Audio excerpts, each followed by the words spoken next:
A very warm welcome to So This is Thailand. I'm Valerie McKenzie. Sawadee ka. I'm Johan Wimon-Chalao. Swadee krap. And I'm Thapani Manawet. สวัสดีค่ะ Now, when you're reading the newspapers, and I'm talking here specifically to the foreigners, please just don't look at a photograph on the front page and then read the headlines and think that's the story.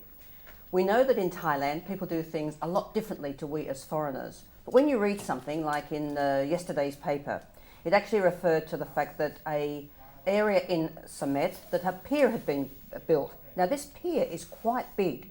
I mean, really big. If I can show you this, they're going to put it on the set for you in a moment, but it's a really big pier. And what it says is that they've built this without permission.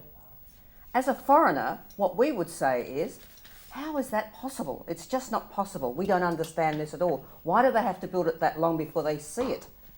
But in actual fact, when you go into the copy, you see, this is how the newspapers sell.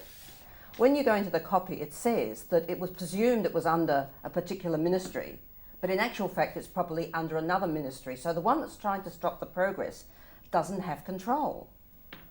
Makes sense, doesn't it really? But that's not the headline. So yes, we don't understand what's happening here very much sometimes, but read the copy because it'll tell you exactly the story.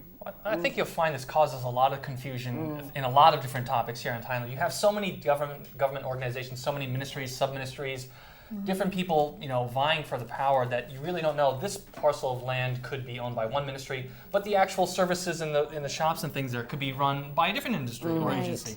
And it's always about who gets the dollar at the end of the day. Exactly. So be warned that there are always two sets of rules, but when you read the copy, maybe you'll understand why.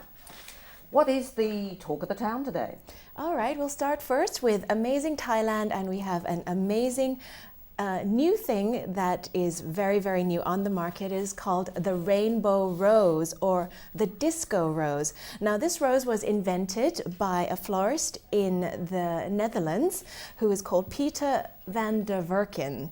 It looks like it's been seriously modified by Photoshop, but actually it's the result of a very crafty flower engineering. The dye is inserted into the rose as it's growing and the petals just absorb it, and when it's in full bloom it looks quite amazing and surreal.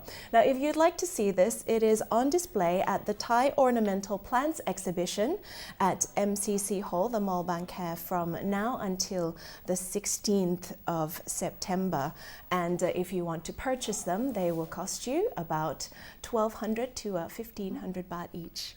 I have to admit, the first time I saw them, I thought that they were photoshopped, and then I read further, and they're like, no, you're actually just a very, very ingenious dyeing. Right. Having the ink go up the certain parts of the roots and the stems. I've seen that before with blue orchids, where they just put the blue dye, and then the orchid, as it's blooming, it absorbs it. But this is it's got 7 colors. It's very beautiful, I have to say. I don't know that I like nature being dealt with that much, but and I don't think I'd pay 1,200 baht for it, but Sure. because it might not last. I like to be on the receiving end of the rose, maybe not the paying end of the rose. Exactly. See how much those prices go up during Valentine's Oh, Day. and Mother's Day too. And Mother's Day, exactly.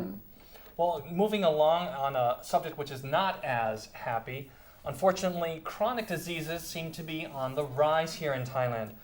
More than 100,000 Thai people each year are catching non-contagious chronic diseases. That includes diabetes, high blood pressure, heart disease, vascular disease, and cancer. Now, as it happens in the West, it is also happening in Thailand that it seems more people are not exercising, and the rate of obesity is increasing. We're talking about 17 million Thai people above the age of 15 now classified as obese. That's big news, isn't it? I mean, the problem, of course, is, sorry Thai people watching the program, you copy the Westerners too much. And you like their junk food, and that's one of the problems, I think. Yeah, I mean, it's a lifestyle, it's the diet. Yeah. It is the diet. Yeah, a lot of people have less time to cook nowadays and they're eating unhealthy food. And also the yummy things in Thai food is the fried stuff. And the like sugary the fried stuff. spring rolls or the fried chicken. Well, they say only about 26 people exercise, and I know a lot of the excuse is, well, it's too hot out. The climate in Thailand just doesn't is not really comfortable. Well, exercise isn't comfortable. That's the Yeah, point. you don't like to sweat. That's when you go back to work's the problem. Well, speaking of exercise, we're taking a look now at the Thailand Open, which will take place very, very soon in September. And FedEx Thailand and Indochina will be taking 20 children from Ban Meta Home for the Destitute to watch the ATP Thailand Open. That is between September 24th to September 30th at Impact Arena, Muang Thong Thani. Make sure that you get tickets to catch some of the world's most renowned and up-and-coming players like Janko Tipsarevic, Richard Gasquet, Fernando Verdasco, and many, many more playing at Muang Thong Thani. It's a great place to actually watch the tennis, I have to say. A couple of years ago, I actually went and I saw Joe Wilfried Tsonga before he became world famous. And he was basically wiping the floor with his opponent. What about when Nadal was here? That was something special too. Yeah. Didn't win, but that's okay. It was good entertainment value and great tennis. Well, speaking of entertainment, a lot of you might have seen on the social networks, or if you're walking through the mall or anywhere, hearing a song being played over and over and over again. It's got a catchy tune, and if you've seen the video, it's even more addictive. It is Gangnam Style, and I think we've actually mentioned this before on the program. But it has caught fever here in Bangkok as well, and a flash mob was planned on September 6th, that was a Thursday, where everyone gathered around the Bangkok Art and Culture Center and did their little Gangnam Style dance out there. Now, You weren't there, Rod. I was not there, but it is on YouTube. But it seems extremely popular. You're looking at 103 million hits worldwide.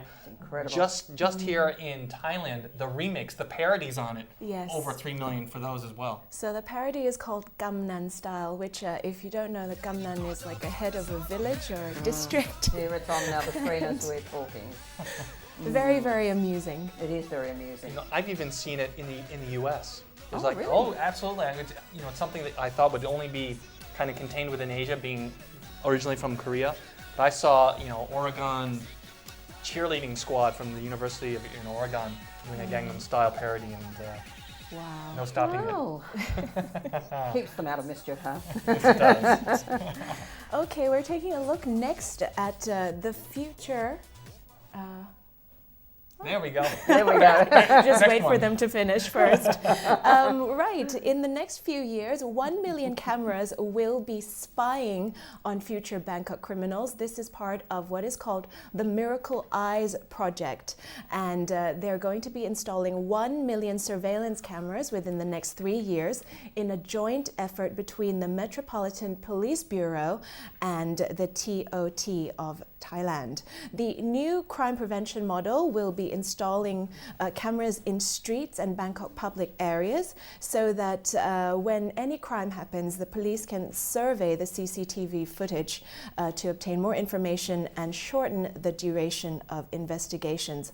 However, the downside to this is that I think Bangkokians will be paying about 100 to 200 baht a month to help finance this project. Well, of course. Comes with a price. Well, I wonder if they're going to have cameras inside this time. Well, if there are no cameras That's inside, always hopefully there's a useful, discount on the feet of the residents. Exactly, but to go to 1 million, actually it'll be like Big Brother's watching, won't it? I Oh, mean, it won't matter absolutely. who's there, or what you're doing. You might just, hi, how are you? You shouldn't be doing that, of course. And you're on camera, huh? Well, they copied this from the London system in Oh, did England. they? And in London, it is exactly like that. I think there's not one street corner which is not covered. But Big Brother is watching, yeah. Talking about not being covered. Yeah, talk about not being covered. For those of you who are familiar with the little blue triangle pill and the wonders that it can do, good news for you, because Viagra, the world-renowned tablet for ED, now has a new Thai generic counterpart, which costs only a fraction. Now, Viagra normally sells for about 200 baht here in Thailand, but its counterpart, Cidagra, is only going to be 25 baht for a 50 milligram tablet and 45 baht for a 100 milligram tablet. this brings joy and happiness to thousands, if not millions of men in Thailand and to their partners as well, I'm sure. Now, what seems to be the best part of this news is looking at medication in general. Obviously, the cost of medication, any prescription medication here in Thailand, is usually very, very, very high for all those drugs that were developed overseas. Hopefully the GPO, which is the government pharmaceutical organization, is looking to produce their own versions of some of these expensive drugs so that they are now affordable and can be, treatable for most of the patients here. Yeah, the argument was that people were getting fake pills and suffering from adverse effects. So these new and cheaper ones provided by the GPO is going to help reduce that. Oh, absolutely. I mean, there are more drugs going to be available from the GPO other than Viagra, but I have to say that I don't know that we've been told yet, or maybe we have in the Thai press, about the efficacy. So in other words, if foreigners are watching this program and say, okay, I don't want to pay that price for the international, really recognised Viagra, what proof is there that this is going to work on foreigners? Well, the GPO said that they have to increase their, PICS, which is the international standards for pharmaceuticals, in order to meet the demand that they hope once the AEC opens, that they can provide these these medicines to our neighboring countries, where obviously access is even more difficult. Well, let's hope that it works, and let's hope that the GPO actually get more people in Thailand inventing the drugs. I think there's one other word of caution we'd like to give on this drug scenario, and that is that, and not related to this particular story, however, many of you actually go to the hospitals and think the prices of drugs are expensive.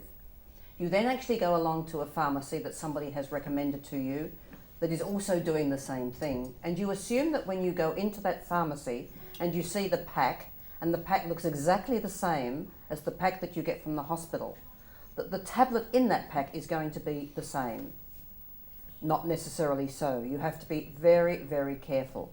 We know here of a number of incidents where the drugs themselves come in from Bangladesh or come in from India or wherever.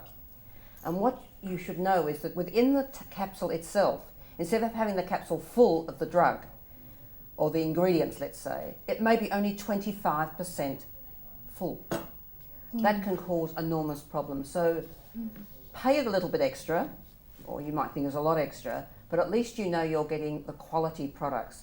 Remember that anything that can be copied will be copied now anywhere in the world, but it doesn't mean that you're getting the same high quality. I can tell you, I know a patient that has suffered greatly as a result of that, so please take care. Oh, absolutely. And it's also not only about fake drugs, but expired drugs as well. For sure, true. So check the date. It's always in English. And if it's not, you can check the year because you know what year we're in, which is 2555. Tara's just checking that out. Anyway, we're now going doing mental maths. We're going to go to a break. And when we come back from the break, I had the opportunity to go out and meet a well-known producer, the gentleman that owns the theatre, Ratchadalai Theatre, the Muang Thai Ratchadalai Theatre, known as Kun Boy, Kun Takonkiat Virwan. He's got an interesting story to tell about how he started off in the entertainment business. Stay tuned, we're going to come back and he will bring you his story.